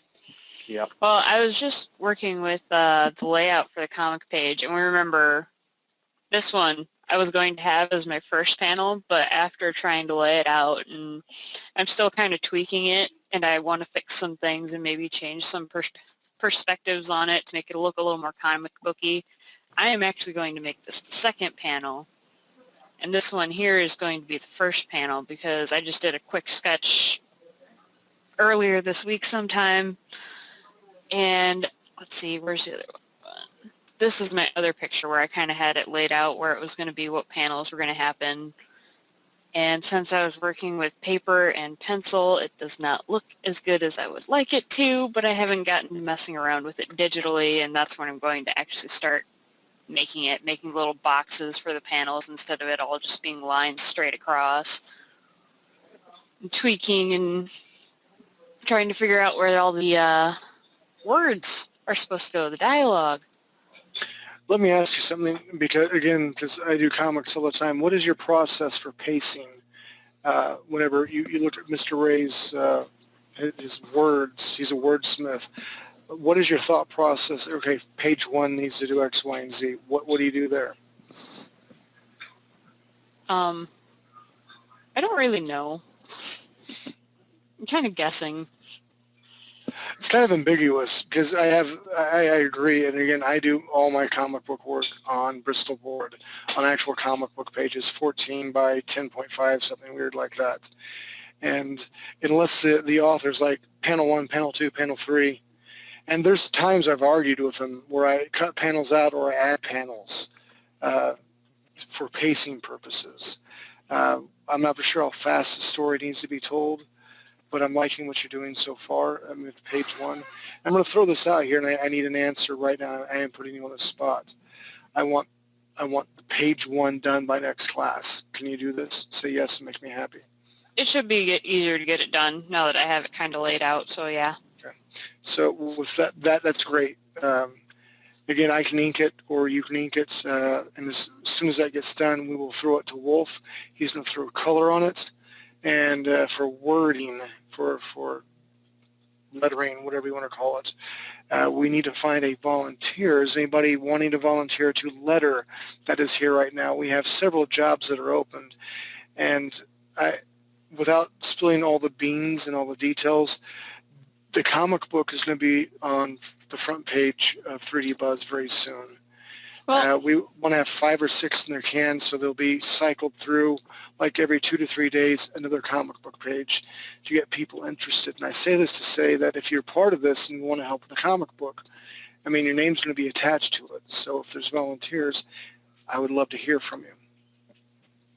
well, I also kind of have an issue where I don't know what region our main character is from. And I remember Eloise, was it, or somebody who did all the really awesome drawings with the different regions. Right. I'm not good with clothes. I don't know what they're wearing. I don't know how to draw what they're wearing. Mr. Ray, what region would the main heroine be from? That you know what that is? Okay, without taking too much time, today when I was doing some card art for this one company, the art order was for a fighter, basically big fighter, blah blah blah blah, big weapons, plate mill, and I did it, and he's like, "Where's all the crystal stuff?" I'm like, "What crystal stuff?" He's like, "It's in the write-up," and I showed him what he gave me. And there was no description of frickin' crystal anywhere in it. He's like, oh, my bad. And sometimes writers, and I'm not picking on you, Mr. Ray, assume that as artists we know what needs to be done. And that's not the case. So we get it right. Where do you want, what region is the heroine from, sir? I had imagined something sort of Mediterranean. That's good to know. So do you have Eve's, I guess, So- concepts? So I can find them. It wouldn't be necessarily jungle. I mean, I'm thinking Greece, Italy, south of France, that kind of an environment. And Okay. and these are people that are just ordinary. These are not warriors. These are just ordinary folks. Now, when our heroine gets ready to go on her quest, she will be dressed up as a warrior. But right now, these are just average, ordinary folks. And the one thing that you should keep in mind is that the couple at the very bottom here are poor. The lady in the middle who's bent over is rich. You should look at ancient Roman clothing. They have a lot of cool robes and stuff that if you ever watch the show Spartacus, they have a lot of costumes. You could look up, you could Google picture that or whatever, and they have a lot of nice robe things I think would fit. Well, and now At least inspire or something. some What? of the clothing I saw in some of the earlier, almost sort of Arabish, would also work. I mean, it doesn't, just because that's the climate I'm talking about. And Right. Sort of hilly, and the buildings would have some age to them. So that's why I had that in mind. But the clothing, it can be your own style. Again, we're not going at this point for people that are out fighting. These are just people in town going about their everyday lives. But again, the woman whose son just got his soul stone, she and her husband and her little boy are rich and very well off. Our heroine's parents were, and the little girl in the arms, they are poor. Though the wife used to be high class when she married this guy who's strictly a tinker, a guildsman, she got kicked out and disowned. So they're scraping by. Okay. Seriously, that's good to know. Again, I'm actually happy this happened because it shows this is what needs to happen with artists and writers. Sometimes the artist assumes things, sometimes the writer assumes things. And okay, now we know the region, and from that region we can dictate what the backgrounds look like. If you remember Image Comics when they first came out, Jim Lee, Rob Liefeld was infamous for it. There was no backgrounds hardly at all. And backgrounds, they help tell a story. And they're just as important as the foregrounds. So hopefully now that you have the proper tools, and I want to hear your thought process, Chelsea, because again, this is a concept art class and I am putting you on the spot. What other questions would you like to ask Mr. Ray about the region? I don't really know. I'm tired right now. I dig you, so I'm going to give you a hint. What do the buildings look like there, Mr. Ray? Says Chelsea. I was wondering too. I was going to ask, am I doing the backgrounds? Because I'm not a background person. Yes. Yes, you are. That's horrible. Steve could do it. Steve's time. No, I'm Steve going to does not. find you and punch you. Steve does not have time. And again, just like I did to your dad, and he loves and hates me for it, I've asked him to do things that's not in his comfort zone. And just like when a PlayStation 4 game calls, we need you to draw cars. Can you draw cars? Well, hell yeah, I can draw cars. And inside I'm crying and shivering and thinking, I can't freaking draw cars. The backgrounds, they're important. And you don't have to put, and I hesitate to say this because this is being recorded, okay? You can put silhouettes of backgrounds in there that don't have to have a lot of detail. Just small parts of buildings, you can put in there small huts without a lot of detail. Again, the foreground is the most important, but the background helps drive story as well. So that's why I wanted to ask Mr. Ray for you what the buildings look like. Are they what are they called? Hatches? Well, No.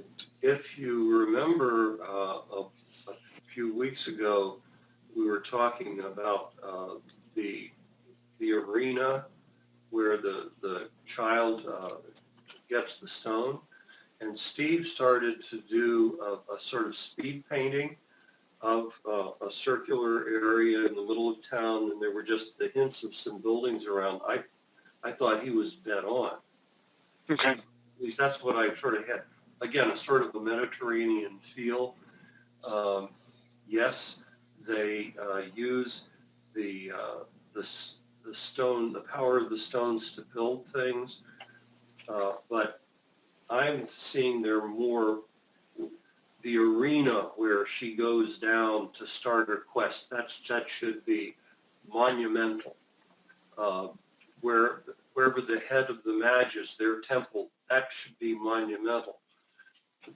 But here we're just on a street in the town. And when we have the next set of scenes, which is where the little girl does get her soul stone, that's sort of an open area in the middle of town with maybe shops around it, a few homes around it. But it's a village square, it's a village green kind of a place. Okay. It's not necessarily where you're going to have the courthouse or the head government building. Though you could have one off in a corner, since it is the center of town. Maybe there is an official building off in a corner that sort of dominates that area with little shops and so on. How about we do this? Because I know it's frightening and it's startling and scary if you're not comfortable with a certain thing. Let's do this right now because it's 10:55, and obviously I'm not going to be able to do the silhouettes like I wanted to, but this is still really good what we're talking about. Everybody's art assignment next week, even the character guys, because all the character guys here can do backgrounds as well, including Mr. Steve. Let's just 3 or 4 images of what downtown would look like.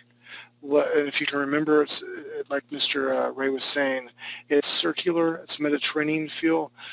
Let's build a town square next week so Chelsea can look at it. Your job, Chelsea, is to finish the pages with the characters and their clothes. Next week, whenever we come up with all our concepts, we can say, oh, this is good, this sucks, this is bad, this is good. And from that, you'll have something to put in the background that will be helpful for you, and it will be helpful, you'll stretch me out of my comfort zone as well. Can everybody agree with that? You got it. Yeah. Yeah, I have a question.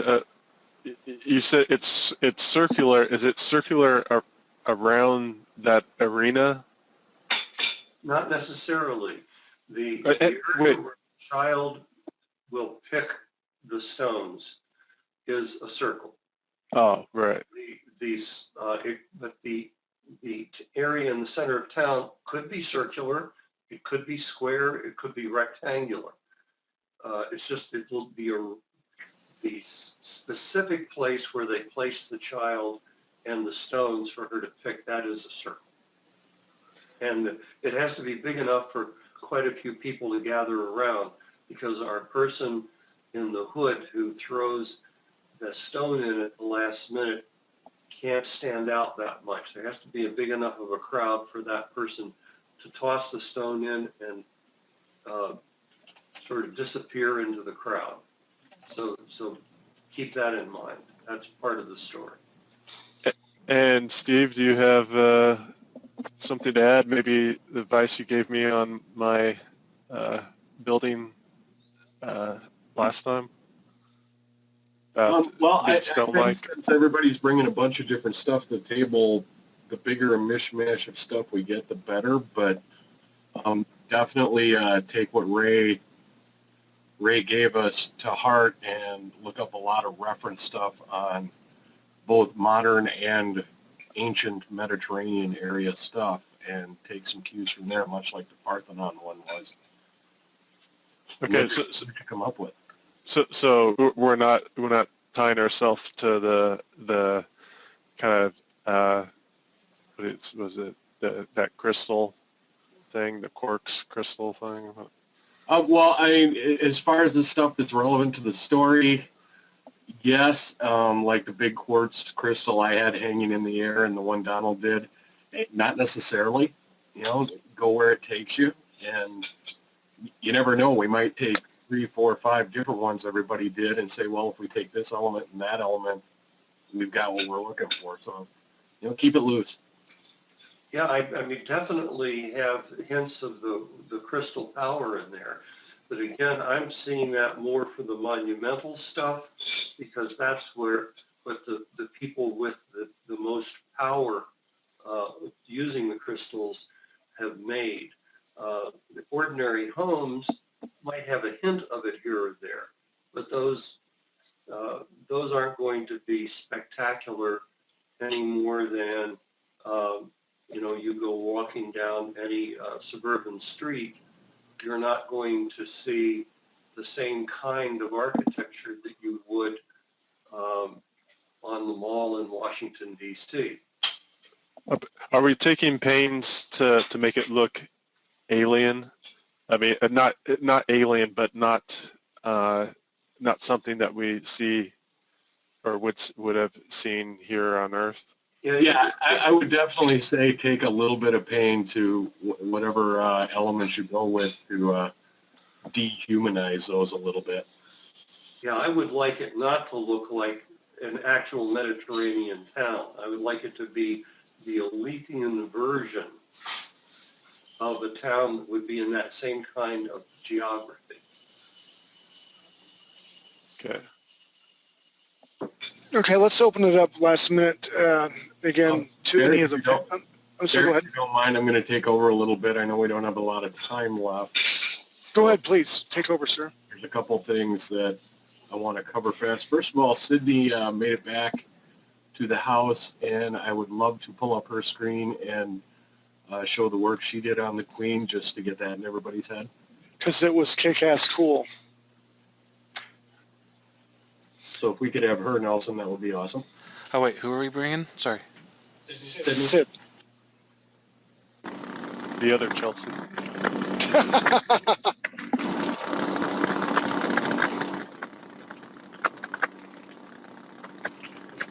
Hello. Hello, girl. How are you doing tonight? I'm doing good. No, I'm glad that you're here, and I'm very anxious for everyone to see your work. I seen it on Facebook. I definitely liked it. I've only got the one picture though. That's all right. I understand you've been busy drinking and doing silly stuff at Buzz's house, and you don't have time for the MMO class because you're doing photography. But I really liked what you did. It was solid. So I'm very anxious to everyone see your work. I need my screen taken. Can you take your screen, Mr. Nelson? Mr. Sugar Pants? Yep. Chelsea, your job tomorrow is they're calling Nelson Mr. TT Sugar Pants all day long. But me and Nelson don't really talk. Can you see me? We can Alright. see it. Alright, it's not like a set in stone color scheme. That was just one because I felt like I needed one in black and white. So what do you think, Mr. Ray? That works. That works. You know, screw everybody else. That works. See, I think- what bothered me was I seen Sid's work, and I'm like, I can't make it look like that. So yeah, I ripped off the Alien Queen. I really was hoping that Mr. Ray would see this and everyone would say, yeah, that works. That's what we need. Shut up, Sid. I'm sorry. No, shut up. Seriously, I love you. Shut up.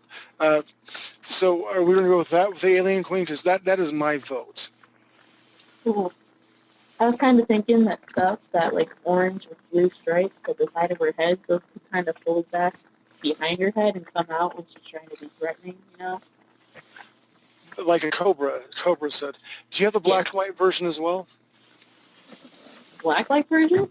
Black and white version? Oh, hold on.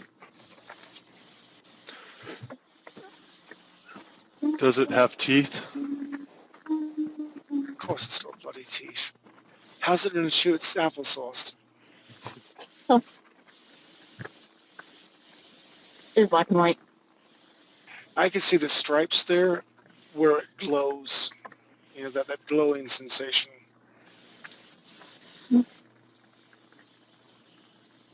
So what do you guys think?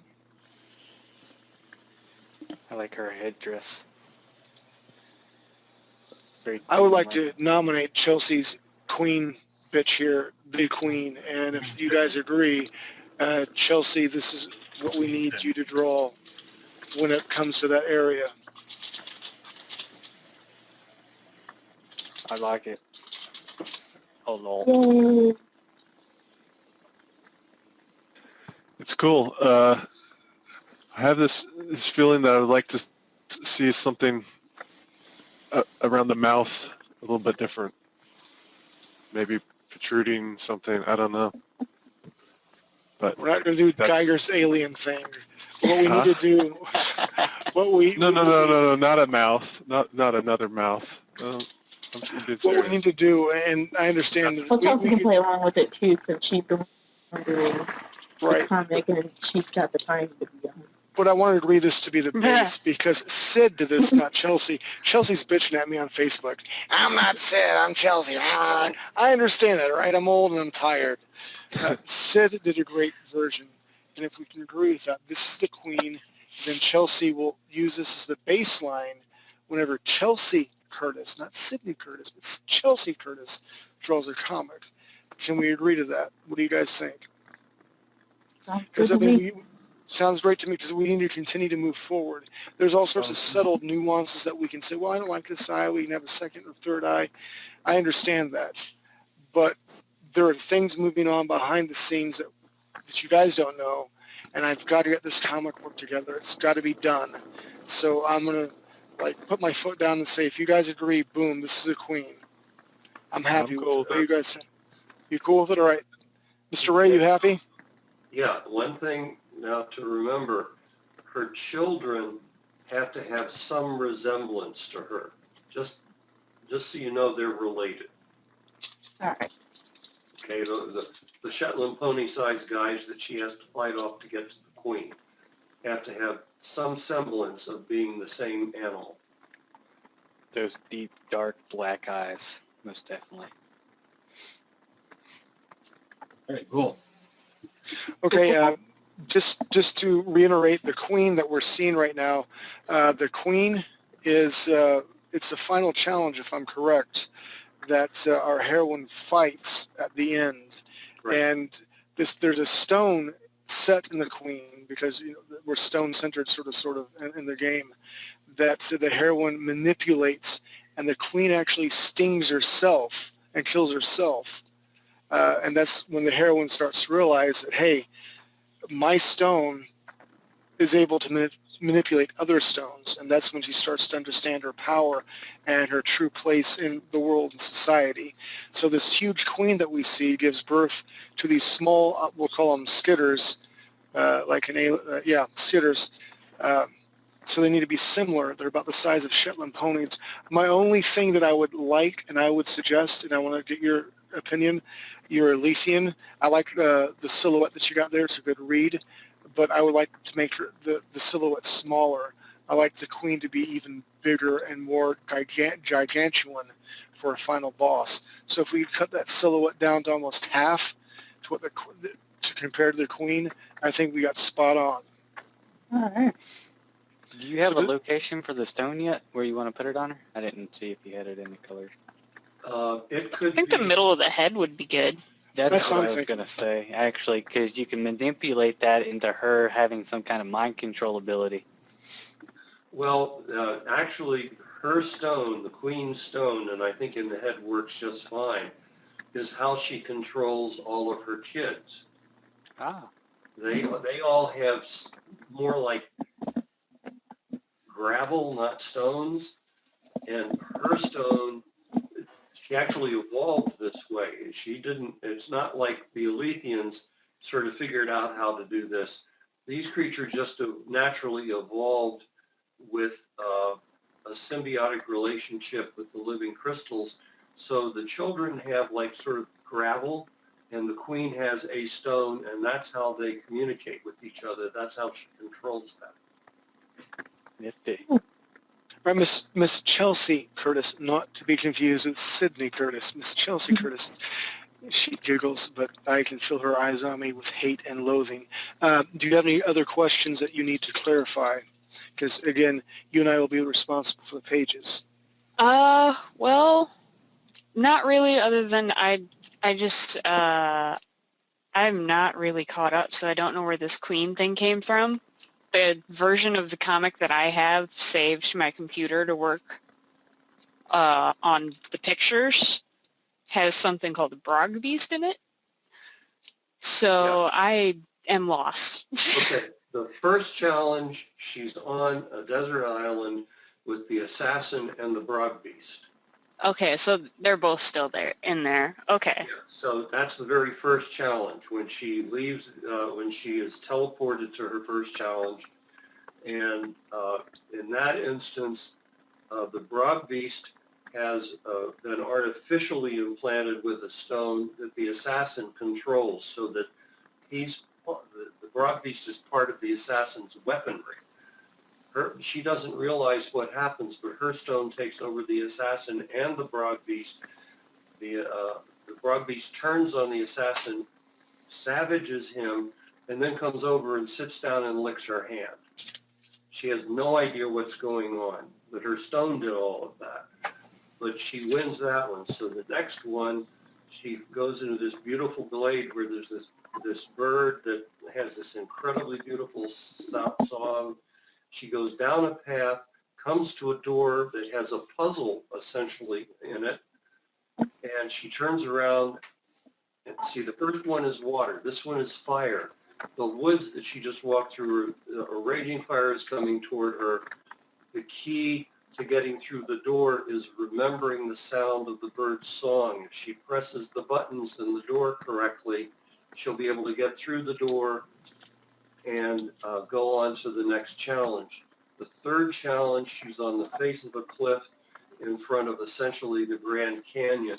There's a slender walking bridge, the suspension bridge she has to get across to get to the other side every time. And the Brog Beast is now with her. She has started to bring this with her. She's had her hand on it every time she gets teleported. She tries to get across the bridge. There's someone on the other side who has magic that is making the bridge twist and turn and buck. And when she finally works her way to the center, all of a sudden the person who's doing this starts screaming in pain because her stone has sensed that he's about to throw her into the chasm, and the stone stops it, makes this person stop doing what he's doing. She gets across the other side. This is the Mage of Air, that she has just completely destroyed his mind. And then she goes from there. She is teleported to the final challenge, which is the one we were just talking about. So those are the 4 challenges. Take my screen real quick, Mr. Nelson.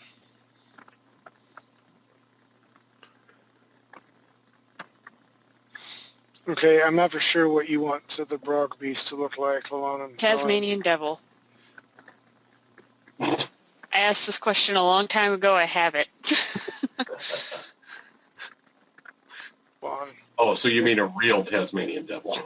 Yeah, it kind of looks like cartoon. If you've ever seen pictures, if you Google Tasmanian devil and see one of those guys with their mouths open and their fangs showing, they're pretty scary. All right, well then that totally blows what I was drawing. This area right here, I was picturing something similar to this region where, the elongated head, but it can float and fly with the small pinchers, and here's where the Elysian would be at for the Brog Beast. But you already have something in mind. What I will do next week, not only will I do concepts for the buildings and stuff, but I'll try to do some concepts that we can agree on the Brog Beast as well, because we need to get that clarified as well, since it's the first challenge. It's the first thing that we will be drawing. I'm thinking of it as a furred animal that walks on 4 feet, but again is alethanized. The long skull would work, that sort of thing. But everybody on Earth, when they have one of these beasts that accompanies the heroine or the hero, they have something that is either canine or feline. That's why I went for the Tasmanian devil, something that was about the same size. I'm saying this thing is about the size of a tiger, but doesn't look like a cat or a dog. And how about this? Scary looking. I'm going to do a quick silhouette here. Again, I didn't really get to teach any of this tonight, but from what you're talking about, hold on, stop that. Derek, you remember the dragon you did with the Alethian riding it? Not the flying one, the walking one? Yeah. I'm picturing like that, only more dog/tigerish instead of reptilian. Yeah, this animal at the shoulder is going to be about hip high with her, and it's going to have scary fangs, and not something you would like to meet when you're out in the woods walking. Okay. Then I will work on that. Again, this is a quick silhouette sort of read, but bullocks.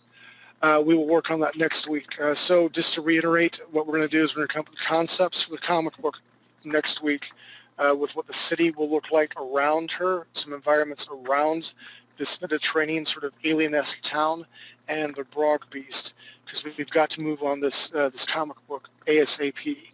Again, there's a lot going behind the scenes. I cannot I feel that, Mr. Sugar Pants. I can't say. I love Sugar Pants. I can't say, but we've got to get it done. So that's the assignment so far. Let's wrap it up. Go around the table. Mr. Steve, do you have anything to say? Yeah, and one last thing. Chris Morris, everybody knows him as NATO, dropped in. He has put a post on game design up in the MMO forums, and those should be considered required reading. I just read it, and I would say every point that he has had in terms of development is spot on. Okay. That is your assignment. You will be quizzed. Everybody in the core art team will be quizzed on it next week. I'm going to ask you about what it's about. You'll reiterate and have your own ideas and opinions. Roger that? Roger that. Roger that. All right. Mr. Ray, do you have anything to add? Nope. I'm really looking forward to seeing things start to coalesce next week. Me too. That's exciting. Hoorah. Miss Chelsea Curtis, not to be confused with Sydney Curtis. You know, you're the woman of the hour, right? Everyone cannot wait to see what you're going to do. So there's a lot of pressure on you. And that makes me giddy as a schoolgirl. Now, I just have to say I really like what I've seen so far of her work on the comic. Me too. I'm very, very proud of her. And again, the expression on the faces, I'm spot on. it is hard. It is so hard to work a normal, and Steve can say this because Steve doesn't work a 40-hour job a week. He works 60 to 70 hours, and he drives like no one's business to get to and from, and he still creates because he's passionate about it. It is hard to do this, and especially for free.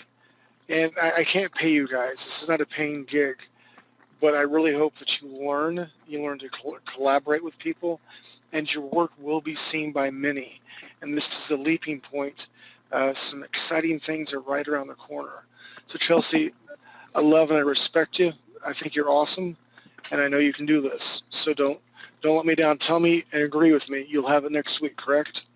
Yeah, I gotta fix my pen though for my tablet. I just found out it's not kicking in. I will buy you another freaking pen. You just tell me where to send money, okay? I will do that for you because it's that important. And I really want to see your vision of all this. Okay, Sid, do you have anything to say? Well, I missed most of the class, so no, not really. If I rewatch it and have questions, I will talk to you. Okay. You know my phone number and email address, Facebook, and all that crap. I'm here all the time. So talk to me anytime you need. We're all supposed to make three different concepts of a town square, Mediterranean style? I would do at least one concept of the town square, and then maybe a couple of concepts of some different buildings. Okay. What may be around them, like that. And so if you do those three, I do at least two, and Steve does three. I mean, that's a lot to choose from and pick from, and then we can take the best of everything that we have and give Chelsea a clear vision of where this is going. So no residential, not really any residential buildings, more... Sure, yeah, some residential, it could be. some shops, some official buildings. Yeah. Whatever inspires you. But sure, you should have some residential.